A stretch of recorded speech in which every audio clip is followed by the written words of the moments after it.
broadcasting across the nation from the East Coast to the West, keeping you up to date on technology while enjoying a little whiskey on the side, with leading-edge topics, along with special guests, to navigate technology in a segmented, stylized radio program. The information that will make you go, Pull up a seat, raise a glass with our hosts as we spend the next hour talking about technology for the common person. Welcome to TechTime Radio with Nathan Mumm. Welcome to TechTime Radio with Nathan Mumm, the show that makes you go, Technology News of the Week, the show for the everyday person talking about technology, broadcasting across the nation with insightful segments on subjects weeks ahead of the mainstream media. We welcome our radio audience of 35 million listeners to an hour of insightful technology news. I'm Nathan Mumm, your host and technologist with over 35 years of technology expertise. Our co-host Mike Roday is in the studio today. He's an award-winning author and our human behavior expert, and as what I call our reasoning of AI. So when didn't you call me the AI guru? The AI, or the Nostradamus of AI. The Nostradamus of AI. There you go. Yeah, well, all right, that's better. Okay, now we're live streaming during our show on 6 of the most popular platforms, including YouTube, Twitch.tv, Facebook, LinkedIn, and now Kick and Rumble. We encourage you to visit us online at techtimeradio.com and become a Patreon supporter at patreon.com/TechTimeRadio. We're friends from different backgrounds, but we bring the best technology show possible weekly for our family, listeners, and fans to enjoy. We're glad to have Odie, our producer, at the control panel today. Welcome, everyone.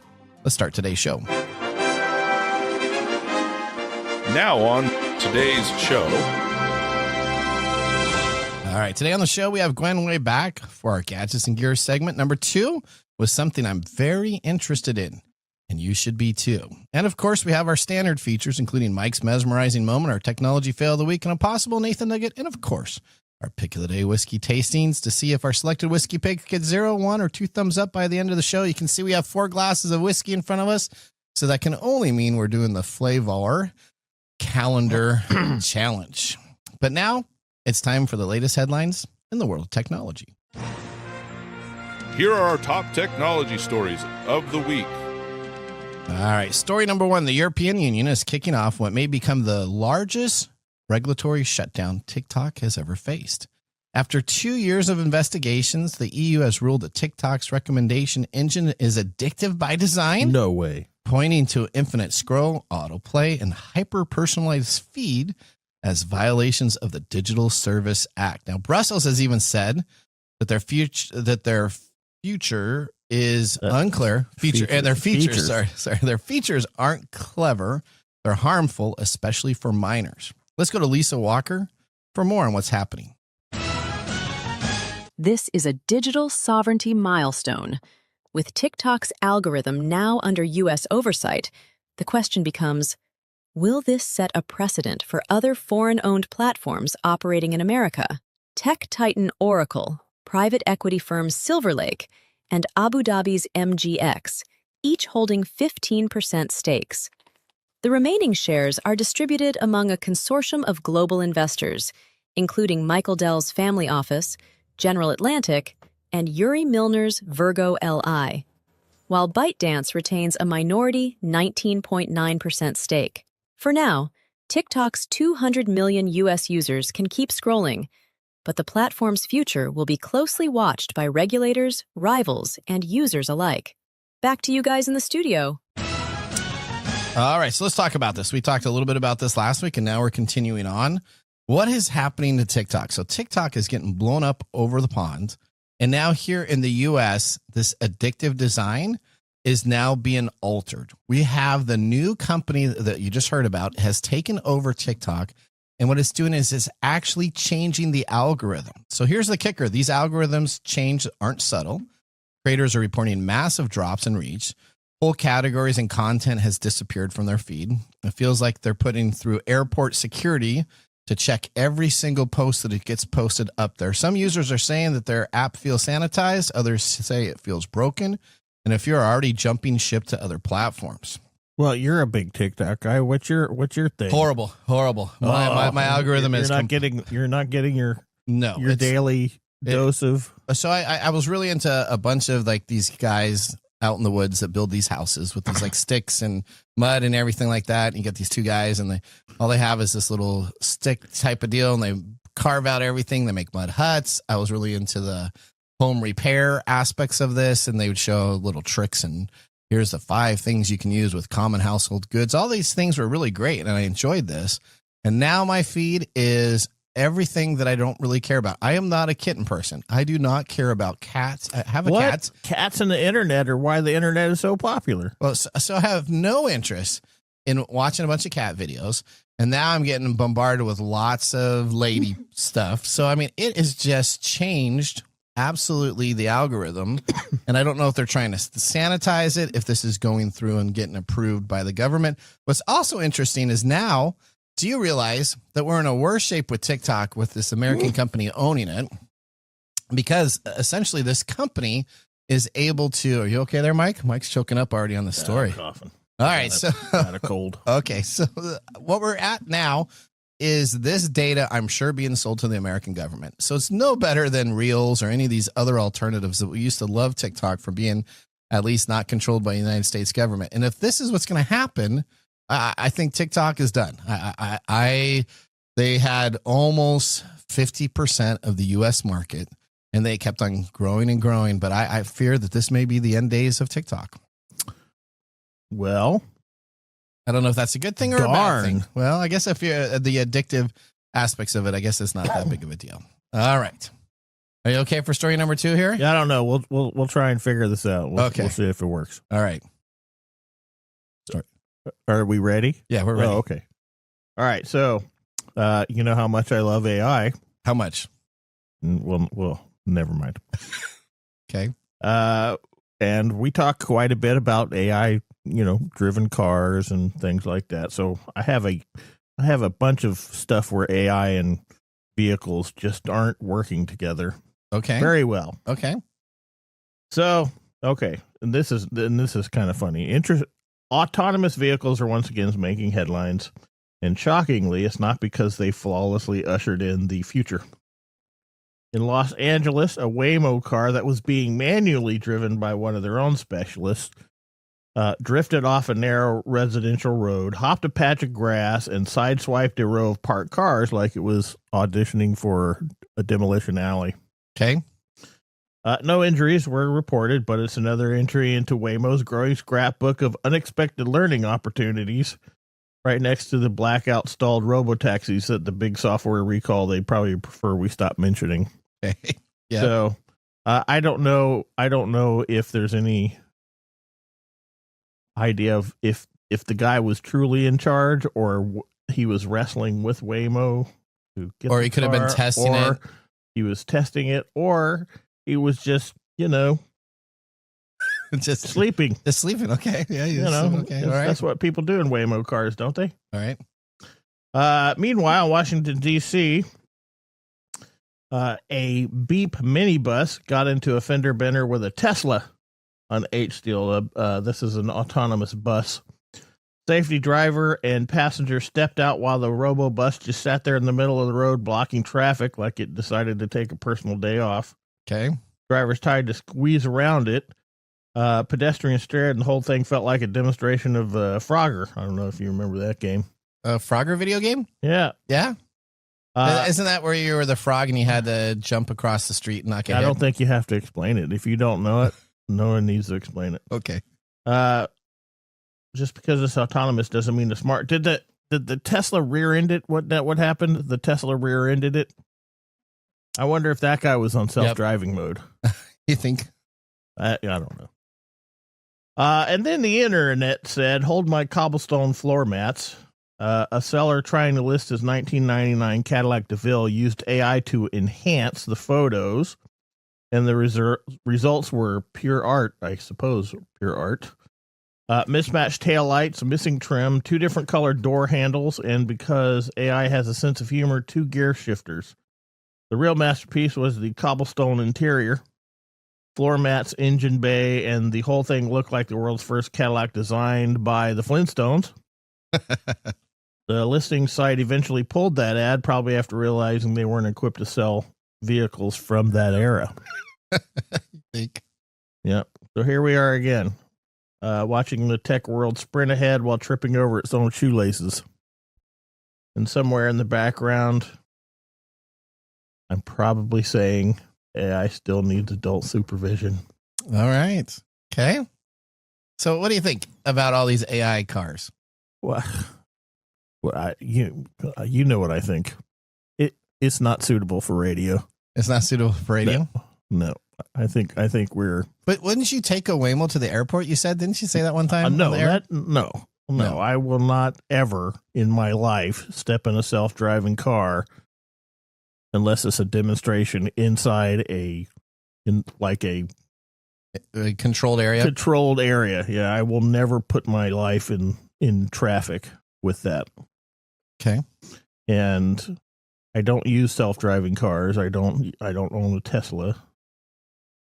And I don't use AI generated images often because you can't get them to work right. You can't. Yeah, I was going to say, if you get the chance, I'd definitely recommend checking out our website and looking at this blog post, link to the story. Because as a seller, why aren't you verifying these images before you put it out on the internet? Yeah. There were so many things wrong with it. The 2 gear shifts, the fact that that was hilarious because one is in where you turn the keys. Okay. Right. So it's not the key ignition. And so one of the gear shifts is where you'd expect your key to be. And the other one was in the right area, but it had 2 of them, and one was in drive and one was in park. So, I mean, one was high up and one was down low. So I don't know how that vehicle would ever get to move forward with that configuration. But the cobblestone floor mats, that was really like, are you not looking before you post? No, that's somebody just doing something. And that's the problem that I've always had with the technology is not necessarily that we have the technology, it's how we use the technology. That's of course. That's my core problem with all this stuff. And that should be everybody's core problem with it. It's not the fact that it exists, it's what people do with it. Right, how it's used. Yeah. Because that's how we get things like Hiroshima. Oh, wow. We're going all the way there. Yeah. Okay. All right. It's great when you can use it as a tool and be disciplined about it. But when you start to abuse it and disregard, just the general making sure that there's not 2 gear shifts in a car. Yeah, you should look at your pictures before you post them online. Come on now. Yeah, you should do a whole lot of things, but we don't. So you know what? There should be a nationwide penalty. If you post AI pictures and they're so incorrect that you get fined. You know what? Maybe you receive a letter from Trump that says you're my guy. That's a little over the top there, buddy. I don't know, because there's a lot of people posting AI stuff. And what it makes it really difficult is when you actually now post real stuff. Mm-hmm. And then I've posted some real stuff just recently, and I get comments, oh, this is AI, or this is AI. Yeah. And I'm like, no, it's not AI. There should definitely be a disclosure. There's nothing at all about this to say, oh, that looks like AI. They're using AI. And I'm just like, oh, my word. Okay, well, thanks. You are AI. I am AI. Yeah, so there you go. I'm a robot. You're just a robot. He's hallucinating. All right. Story. There you go. I wish I did. All right. Story number 3. Microsoft is shutting down an old behind-the-scenes technology called Exchange Web Services, or EWS. EWS is a Microsoft Cloud email system, which is called Exchange Online. Think of EWS as the plumbing to many apps that have been used for almost 20 years to read your email, check your calendar, sync your contacts. Any little gadget device that you have, most likely at some time was written so that EWS could connect to your calendar itself. Do you have any little gadget that gives you information, like a little PDA device or anything like that? Okay. All of my crap is integrated this day. Okay. Well, Microsoft says this old plumbing isn't secure and reliable enough anymore, so they're replacing it.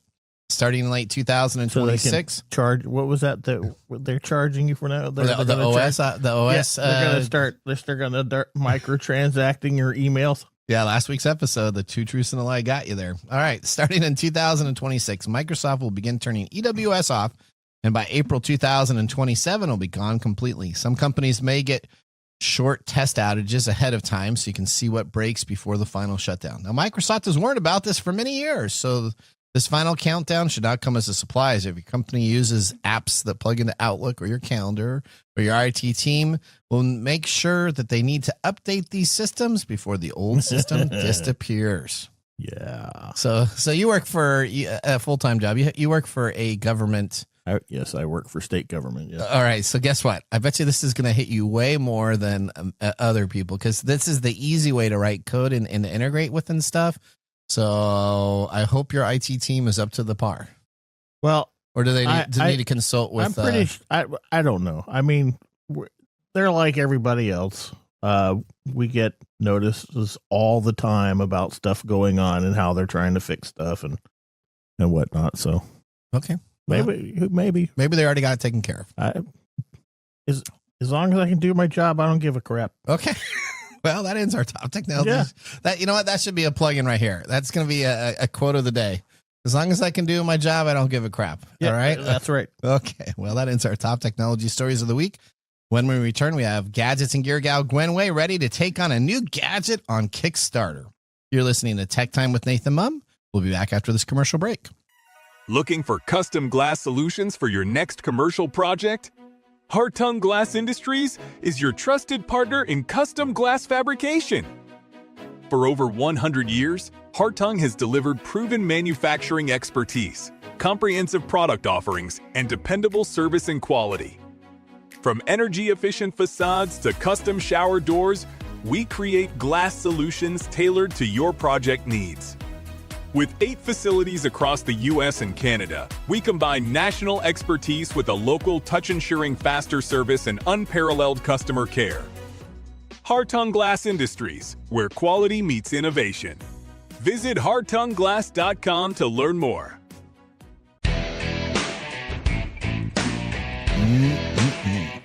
Welcome back to Tech Time with Nathan Mumm.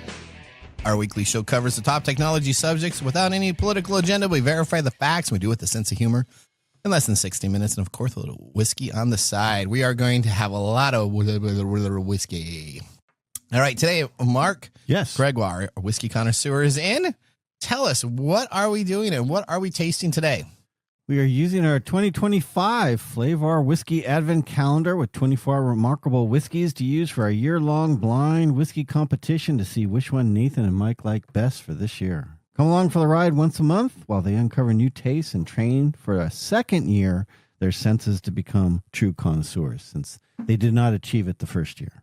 Oh, wow. Today is round 1, 2 of 6, where they will choose their winner to move on to the next round. If they disagree, I will be the deciding vote, so you better agree. Today, we are tasting 4 classic American whiskeys, 3 bourbons, and 1 Burr Rye, a lineup that sits right in the sweet spot between tradition and experimentation. You have the familiar comfort of bourbon doing what it does best, alongside a Burr Rye that adds just enough rye spice to keep things interesting and reminds us all that rules are more like suggestions. It is a flight built to spark opinions, debates, and at least one confident take that may not age well by the end of the episode. One take that will not age well? So how do you like them? There we go. Let's hear your take. So I actually am... He likes all of them. So I'm kind of, right now, I'm kind of doing that. That's with my favorite. The rocks glass? Yeah. Of course it is. Why is that? Is that the one you hate? That's not my first choice. Okay.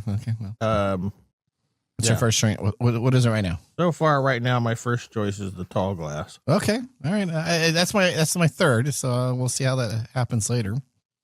All right. Nathan. For 2 months in a row, he's liking the celebrity whiskey. Am I? Oh, boy. This isn't Beyonce's whiskey again, is it? No, it's not. No, that one got kicked out. This is Paris Hilton's. And I'm sure this one's going to get kicked out, too. Unless we both choose it. Wow. I'm probably not going to choose it. All right. Just on please, principle. don't forget, everybody out there, like and subscribe. We love those. Drink responsibly, because heaven can wait. All right. Well, with our whiskey tasting completed, let's move on to our feature segment today. We have Gwen Way joining the show. She's an expert in cybersecurity during the day and a game board geek in the evening. And, of course, a producer of TechTime Radio and our Gadgets and Gear segment, gal. Let's get ready to start our Comcast video stream now. What's new in our Gadgets and Gear? All right, Gwen, welcome to the show. Tell everybody a little bit about yourself for anybody that may be new catching the show for their first time. Thank you so much, Nathan. I always enjoy being here. As you said, I am a daytime geek. I am out there working in cybersecurity and have been for the last about 6 or 7 years. I love it. Perfect. It's a lot of fun. Perfect. Now, Gwen, what are we looking at today? This is an item that I probably spent 30 minutes looking at after we had it on the production show. I did back it. I hope it's legitimately going to happen and such for that. But tell everybody, what do you have for us today? Well, we got through January with our New Year's resolutions. We're getting into February and everything's starting to slow down. We have to keep track of everything. So I'm bringing everybody an AI calendar. An AI calendar. Okay. Don't I already have one of those? What do you have for an AI calendar? Isn't Google now an AI calendar? I guess Google, well, they have their Gemini thing. They're trying to pop all over everywhere. It's on Chrome and this and that. But it's like the 16-year-old kid that sometimes gets it right and that sometimes doesn't get it right. I do have an AI tool that I use a little bit. It's called Marbleism. That's done an okay job. But tell us, what is unique about this? Well, this lovely thing you can find, as you said, on Kickstarter. It's called Ziea-One. It's ZIEA-1. And it actually takes all of your calendars, compiles them into one place. It gives you the ability to actually create new calendar entries or change calendar entries vocally, rather than having to actually go into an app or calendar to make the changes. And it also can do fun things like show you pictures, and it has a little animated guy with eyes that look kind of like fried eggs. So, it's fun. All right. Okay. Now, is this like Clippy? Is this a physical device or is this software that you load on your computer? It is a physical device. So you've got a completely separate device that will be focused on your calendar. It will show you what tasks you have to do. You can mark them as done. So it's a great way to kind of digitize your to-do list. You can add to it, as I said, just verbally, or you can go into an app on your phone where you'll be able to add things as well. All right. So tell me a little bit more about this, because at first when you think about this, you're like, oh, this is a little device. This is like a device that has like eyes, right? So it's like a little computer guy that's on the right-hand side. You talk to it. Now, I'm sure it's AI enabled. So what version of AI is it using? Is it using something strong and that reliable, or is it its own AI tool set? It's Grok. It is not Grok, thankfully. It's called GPT-5. Okay. So is that OpenAI's Chat GPT-5 that it's using then? Okay. Oh, so we're good. Okay. Exactly. And they're talking about making more integrations in the future. This is just what it is now. Okay. So this is kind of like an alarm clock. That was the best way I could describe it to somebody. It's like an alarm clock that sits next to your desk with two eyes that kind of look at you. It's kind of like a combination of Alexa and alarm clock and. Yeah. It's an Alexa. It's an alarm clock. It can be used to actually charge devices. It keeps track of weather for you. You can display photos on it if you want to have something nice on your desk so that you can look at it. It's got a little bit of everything. And it can, like I was saying in the beginning, kind of combine multiple calendars into one device. Okay. So you're not having to look at your Google calendar and then go over to your Outlook calendar, and then for those of us who are old school, your Yahoo calendar, and combine them. You can see everything in one place. So let's say I have old school meant writing it down on a piece of paper.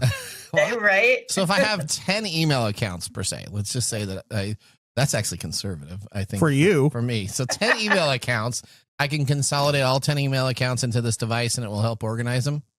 Exactly. Well, the calendar specifically, you can combine them all into this device, and it's going to be able to kind of tell you, okay, you've got this meeting on this calendar. Go take care of it. What if I want to cancel a meeting? Do I just say cancel a meeting? Yeah, you can tell it to cancel the meeting. It'll send out the cancellation. It's all taken care of. You can also use it as a Pomodoro timer for those who work well with that, where it tells you, okay, you've been working for 40 minutes, time to take a break and look at something else. What are you going to say, Mike? I said, how does this not combat anxiety? Oh, it's definitely not meant to combat anxiety, unless you are a very organized person who just wants to know every minute of your day is scheduled out. Well, yeah. So what I'm hearing is that it takes every piece of information that I have on everything else and sticks them in one spot so I can tell how ADHD I really am. Exactly how busy and ADHD you are. Exactly. Okay. All right. Okay. And to me that would cause a lot of anxiety. It could. Because then I would see like, hey, I've got like 5 appointments on the same day at the same time. How did that happen? That's right. Okay. So tell us about the stats, how backers can find this, where the company is located, how many pledges it has. Let's get into the nuts and bolts on this. Certainly. So first and easiest, go to Kickstarter.com, look for Ziea. It's Ziea. That's the name of the device and the name of the creator, so that makes it much easier to find. It is currently sitting at almost $40,000 of a $10,000 goal. So it's fully funded then? It is fully funded at this point. There are 161 people who have already backed it, and you have until March 5th to join in as a backer. So you've got a little bit of time if you want to do some more research. I will say one of the nice things that I've seen is the creator is fairly busy in the comments, responding to things, making sure everybody knows what's going on. Okay. And they're updating the FAQs on a regular basis to make sure that answers are there. So you got to be careful with Kickstarter. I'll just say that. Well, yeah. But everybody seems to want something that's going to take all the information, dump it into a single calendar, and then watch you with silently judging egg eyes. It's true. Okay. It's true. Actually, you know what? I do kind of want one. So you want something that stares at you while you're trying to figure out your calendar? So I have a Kickstarter, a little horror story that we talked about, that little dot thing. And let me just tell you, I got an email from the Kickstarter backer. This was 2 years ago. We talked about it on TechTime Radio.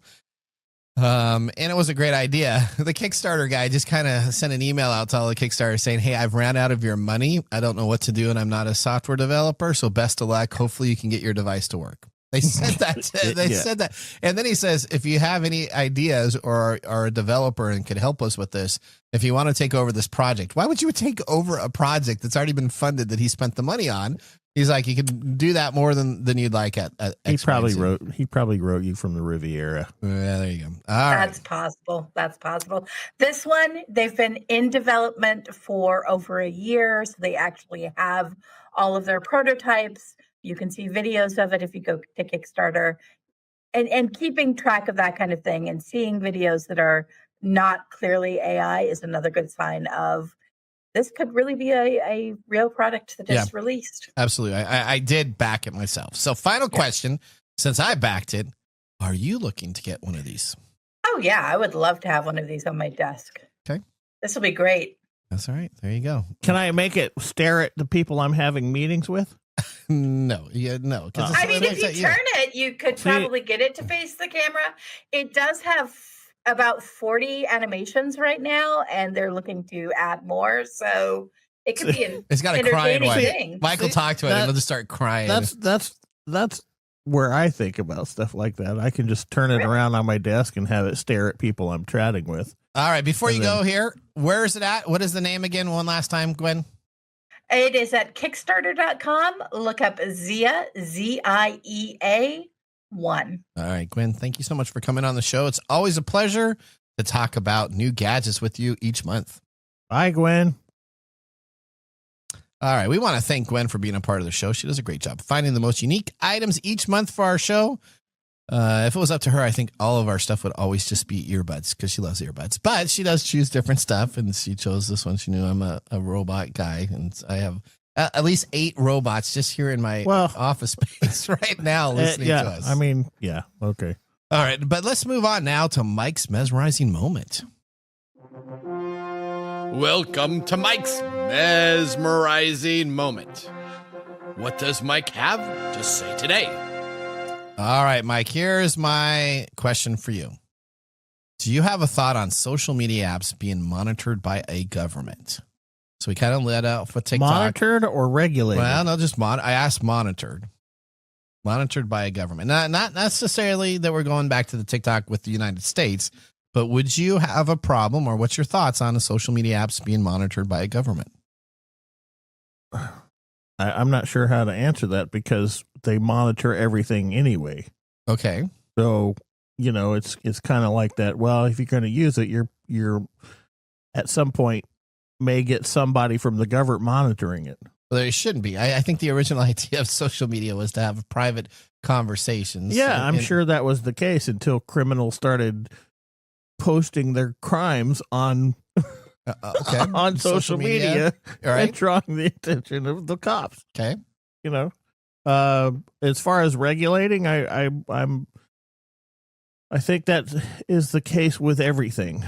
The government at some point has to always step in and do stuff because we always take things to the extreme. Is it because we take things to? So we push the envelope so badly that they always have to come on in. Yeah, the human being is not responsible. We take everything and we just go everywhere with it.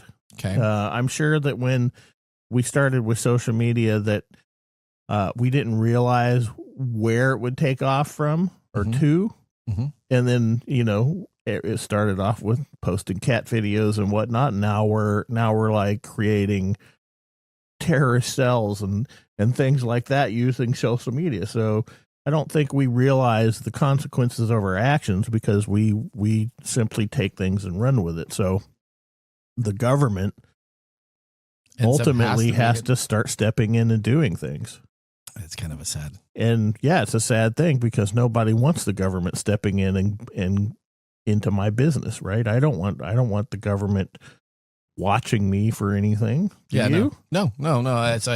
That's why I used to love TikTok when it was China based because I knew the Chinese government was watching me. But now that it's in America based, is it because the Chinese government couldn't really do anything to you now? Yeah, that's correct. What's the Chinese government going to do? Okay, see now I just figured it. Now I just figured out why you're such a TikTok fan. See, there you go. Because you were like, everybody I'll share with TikTok China. Is bad. I'll just give my information to China. They can't do anything with it. Okay, there you go. All right, thank you, Mike, for that mesmerizing moment. Oh yeah, that sure. All right, now we have our secret sound. And now for our secret sound, brought to us by Elite Executive Services. Visit techtimeradio.com and click on the contact page to submit your answer. Odie, play that sound.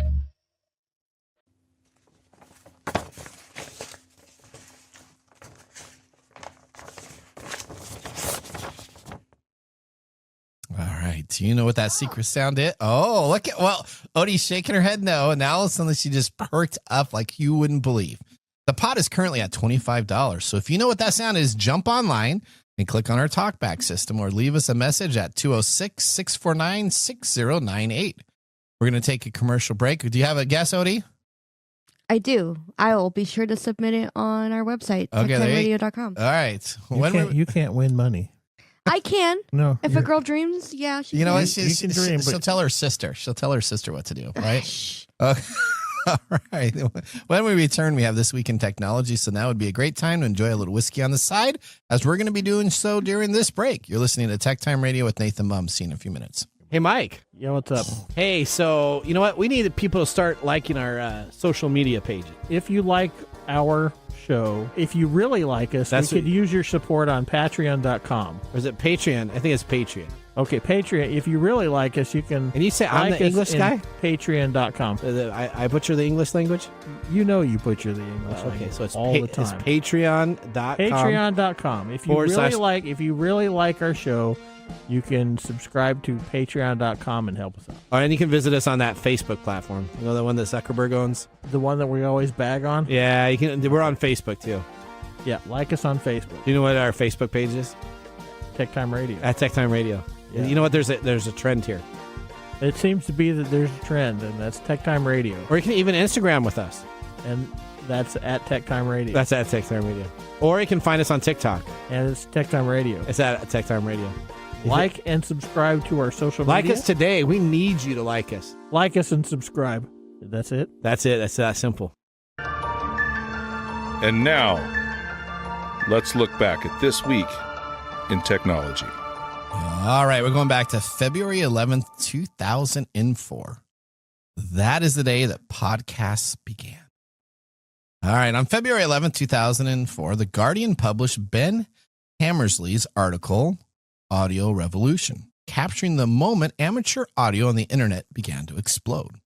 With iPods everywhere, free audio editing tools, and blogging already mainstream, the stage was set for a brand new kind of do-it-yourself radio. Hammersley noted that this movement didn't even have a name yet and floated 3 possible names: audio blogging, guerrilla media, and podcasting as possibilities. Thanks to the iPod's massive popularity, podcasting became the term that stuck, and it changed media forever. Earlier pioneers like Christopher London proved anyone with a microphone and website could broadcast directly to an audience without any gatekeepers. This moment marked the true birth of modern on-demand audio, where creators and listeners finally took control of the airwaves. Until everybody started regulating everything. Oh, wait. Well, you can still talk about that. Well, you can still put stuff out there. That was This Week in Technology. If you ever wanted to watch some TechTime history or listen, we have 280 plus weekly broadcasts spanning our 5+ years of video, podcasts, and blog information. You can visit us at techtimeradio.com to watch our older shows. We're going to take a commercial break. When we return, we have the Mark Mumble Whiskey Review. See you after this. How to See a Man About a Dog. It combines darkly comic short stories, powerful poems, and pulp fiction prose to create a heartbreaking and hilarious journey readers will not soon forget. Read How to See a Man About a Dog, Collected Writings, for free with Kindle Unlimited. Ebook available on Kindle, print copies available on Amazon The Book Depository, and more.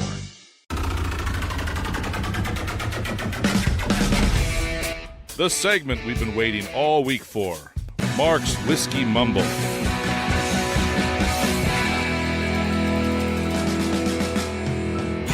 Woo. Love that music. Woo. All right. What do we got going on today here? Oh, I shouldn't say we are celebrating. I'm looking around the room. I think I'm the only one really celebrating today. Uh-oh. Why is that?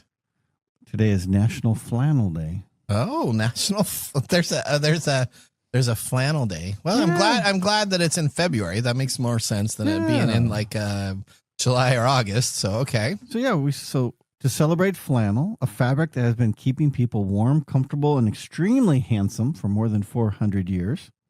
Whether it is workwear, weekend wear, or the universal symbol of not trying too hard, flannel proves that sometimes the simplest classics never go out of style. Wow. That's true. I like your flannel shirt. Where'd you get your flannel shirt from? From Pendleton. Lumberjacks or Us. Where do you think? It's Pendleton. Oh, it's a Pendleton. Okay. Pendleton, based out of Oregon. Oh, that's high end. That's That's where lumberjacks go to get their clothes. I'm like celebrating That's today. like a $400 flannel. Okay, I got you. All right. Got it on sale. Okay. Okay, high-end lumberjacks. All right. Now, flannel and American whiskey go hand in hand. Both are timeless, dependable, and best enjoyed when comfort matters more than pretending you are fancy. And one makes you look good, and the other makes everybody else look good. You're saying that flannel's timeless. Is that what you're saying? That's what I'm saying. Okay. All right. Now, the 4 American whiskeys we are drinking today are, drum roll. Yeah. Da-da-da-da. One of them is Heaven's Door Revelation. From Heaven's Door, it's a blend of Tennessee and Kentucky. It's a burr rye. It's double-barreled. Age at least 5 years, 100 proof. Mash bill is undisclosed, but we know it's 2 bourbons and 1 rye blended together, and it's $50. Okay. The other one is First West Small Batch Bourbon from 15 Stars. It's from Kentucky, straight bourbon, 5 to 7 years, 102 proof. Mash bill's undisclosed, and $60. Okay. The other one is Oak Lore 4-Grain Bourbon. 4-grain. So that's from Oak Lore Distilling from Kentucky and North Carolina. Okay. It's a bourbon, also double-barreled, 4 to 6 years, 92 proof. It's a blend. When the blend is together, it comes out to 72% corn, 11% wheat, 10% rye, 7 malted barley, and that's $70. That's our most expensive one. Along with great. Am I the celebrity one? Is the celebrity one cheaper than that? Along with Chicken Cock Small Batch Bourbon. Oh. From Grain and Barrel Spirits. It's a straight bourbon from Kentucky, minimum of 4 years, 100 proof, 70% corn, 21% rye, 9% malted barley, and that one is also $70. Okay. I'm not telling you which one you like, or I'm not giving you any hints yet. Those are our 4. I thought he said that I like the celebrity stuff. I did. Do you know which one of those is the celebrity one? No, that's what I was waiting for a celebrity name. I cut it out at this point. Oh, A lot okay. of our listeners will know which one it is by Well, this time. the chicken cock has to not be, because we've had them on a couple times before, so they're their own. Yeah, we have not brewery. had this particular chicken cock on. Oh, so this maybe is a new celebrity version of chicken cock? No. It is not. Okay, I'll give you okay. that hint. Okay, all right. Wow. So, Mike, you were liking which one you said the best? The tall The glass. tall glass, the water glass. Oh boy, that's like my third worst. Oh no! Do I have to start tasting? You may have to start tasting. Yeah. I had that. I think the shot. What about this right here? Come on, this glass was good. You know, that's okay, It's okay. but it's kind of just blah when you compare it to all the rest of it. Oh, it doesn't have that. It's meh. It's meh. It's meh. Okay. All right. Was that it? That's it for this. All right. Well, we'll reveal everything in a little bit. Whiskey and technology are such a great pairing, like time travel and the TV show Timeless, kind of like your flannel you're wearing on right now. It's a show about a team of time travelers that go back in time to prevent a dangerous faction rewriting critical events in American history. Have you seen that? Have you seen remember that show? Yeah, it was a good show. I liked it. Have you seen? I watched it all. What'd you think? Not as good as Quantum Leap, I'm sure, but no. It was it had its strength, and so it started off a little rocky. Okay. And then it got really good. And then, what do you say? They jumped the shark near the end. The third season or whatever it was. Yeah, a little bit. Some new writers got or a something. crazy then. All right. Well, let's prepare for our technology fail of the week, brought to you by Elite Executive Services. Congratulations. You're a failure. Oh, I failed, did I? Yes. Did I? Yes. All right. This week's technology fail goes to the company Coinbase. Oh no! Yeah, the cryptocurrency. This is your dude. Well, this is the only place that I recommend buying cryptocurrency. But the company confirmed that one of its own contractors. Here's what happens to companies: they want to get contractors in to do the work because they don't want to hire full-time employees. So they go to a contract service, get the bottom of the barrel, and that can get you in trouble. Well, its own contractor improperly accessed customer data in a quiet insider breach back in December. Only about 30 users, though, were affected. But the real embarrassment came when a threat group called itself Scattered Lapis Hunters, briefly posted a screenshot of Coinbase's internal support tools on Telegram, showing names, email, phone numbers, KYC details, and even wallet balances. Coinbase says the contractor is gone. I'm sure they fired him, of course. Regulators were notified, and identity theft protection was handed out to those 30 people. But the screenshots make it clear that someone on the inside had far more access than they should have. And this isn't an isolated problem. Attackers have been targeting outsourced support companies because their employees are often the key to internal systems. We've seen bribery screams, social engineering calls, and compromised support accounts. Coinbase itself suffered a similar breach last year and another outsourced support provider. So this is the second time. Okay. The pattern is obvious. Coinbase doesn't get it. No, the pattern is obvious. You can lock down your servers all you want, but if your support contractors can be bribed for screenshots, your security strategy has a giant human-shaped hole in the middle of it. Well, I jest because it's just as easy for an employee to do it as well as a contractor. So. Yeah, so here's what happens to companies, right? I mean, so Mark is in charge of a large company IT team. I'm in charge of a IT team also in our full-time jobs. I know that people probably assume that TechTime Radio is our full-time job, but it is only a part-time of our work, and we have full-time jobs. When I hire contractors, I have to be very careful about what we put in place. Mark, do you kind of do the same thing when you hire a contractor, or have you hired a contractor at your current place? have. Okay. We have. It's a pretty long process. Pretty long process. Do you give them the keys to the kingdom, or do you No. Do you give anybody the keys of the kingdom? So at my company, there's myself and one other guy that have the keys of the kingdom, and everybody else has permissions that are either elevated or decreased depending upon the access that they need. Now, we're not always perfect. I'll say sometimes somebody has more access than they should, or somebody has less access. This is the crux of everything that I always talk about, and it boils down to one thing. What's that? Human beings. Human beings. Yep. So every problem we have results from the meddling of certain people that don't follow rules. So let me talk to you about this. I have gotten hit up so aggressively lately on Amazon for people that want me to buy their product. I send them the product that they have then, and then give them a 5-star review. They'll let me keep the product, and they'll pay me $15 to $20 for each review. Really? I'm finding this now. So before it used to be one every 2 or 3 months. I literally had 2 offers the last 3 weeks, all pretty much consecutively on some IT gadgets that I kind of actually liked.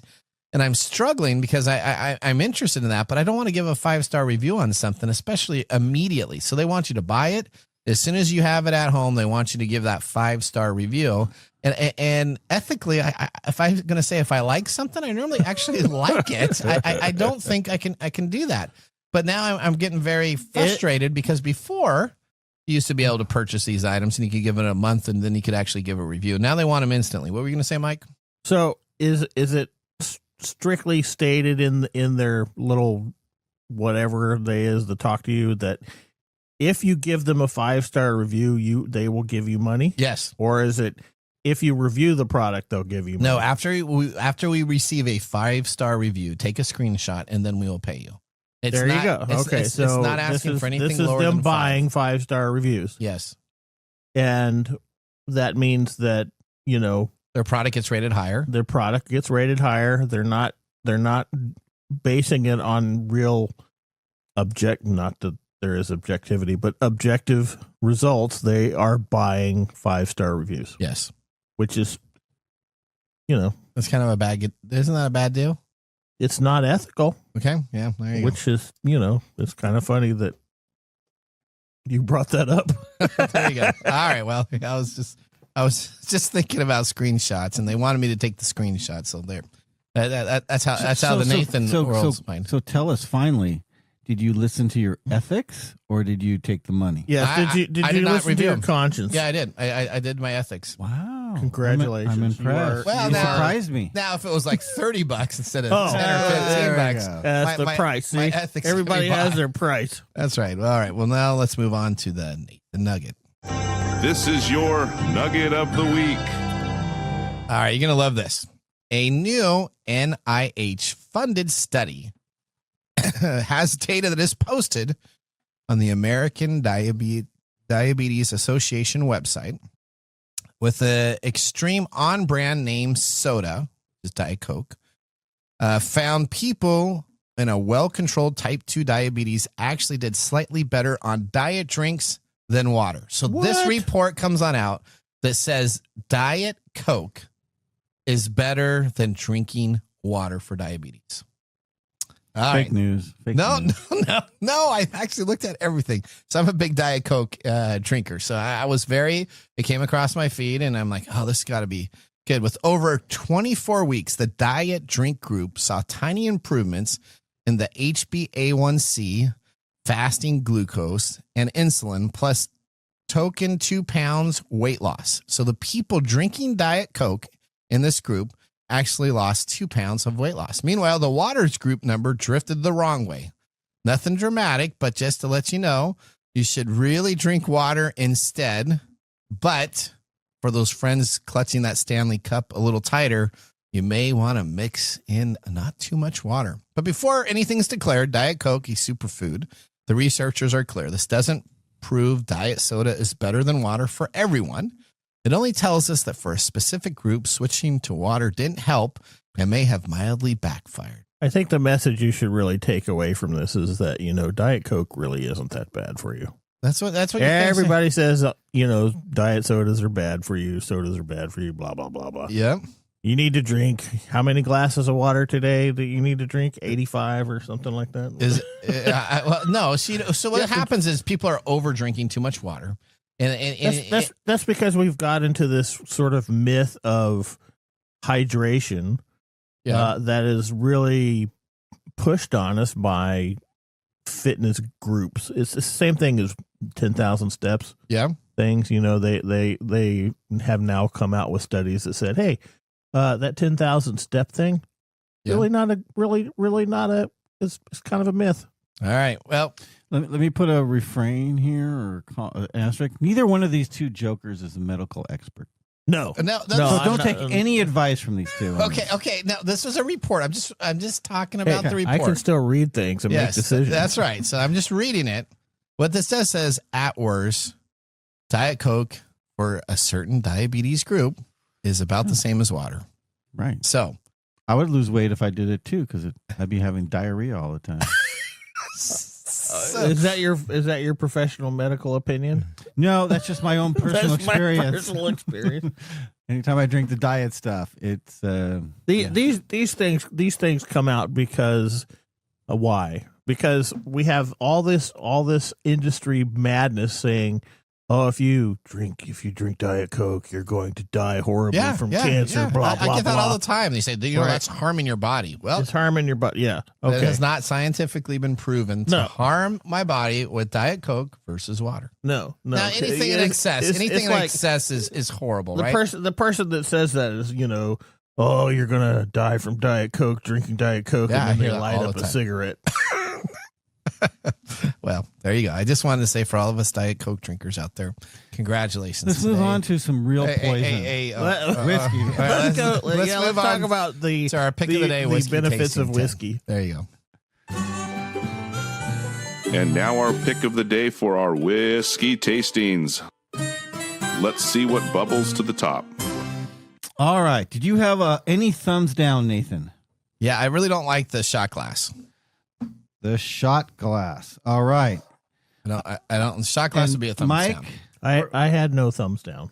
You had no thumbs down. They all. I had difficulty deciding which I liked better, but I didn't have any. So I had 2 thumbs down and 2 thumbs up. So okay. Let's start off with your shot glass, which I had as a thumbs up. You had a thumbs up on Absolutely. That was debating between that was either first or second for me. Of course. I had a thumbs down. Yeah, that's the first or second for me. That was Chicken Cock, small batch bourbon, a straight bourbon, $70, 100 proof. That was not a celebrity one. Okay. No.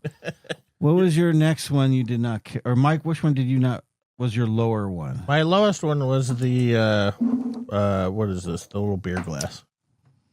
Or that's the flavor. The Glen. The Glen. What did you think of the Glen, Mike? Nathan? I gave that a thumbs down also. You gave that one a thumbs down too. All right. And that one I gave a thumbs down too. Okay. That was Oak Lore 4-grain bourbon, which was a bourbon that was double barreled, 4 to 6 years old, 92 proof, $70. So Nathan, your 2 thumbs down were the $70 ones. That kind of fits.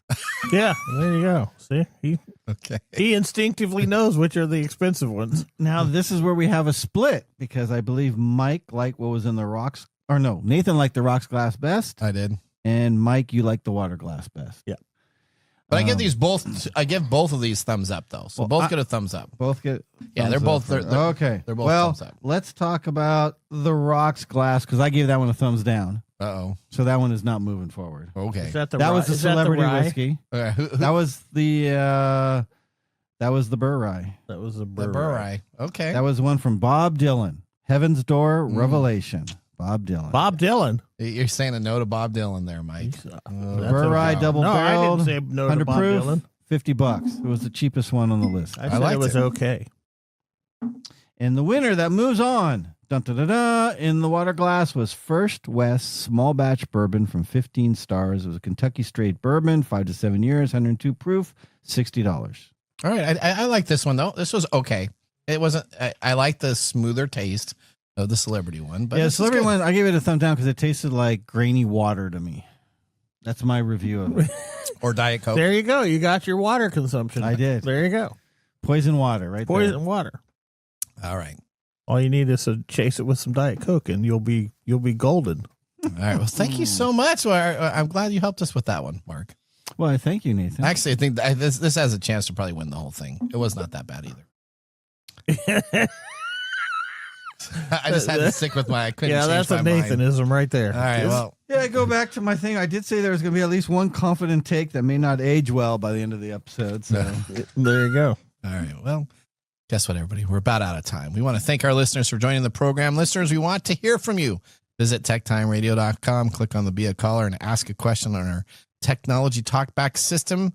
Let me just tell you, Odie has guessed off the air what the secret sound is. So if you pay attention to it, you yourself can win. All right. We're all out of time.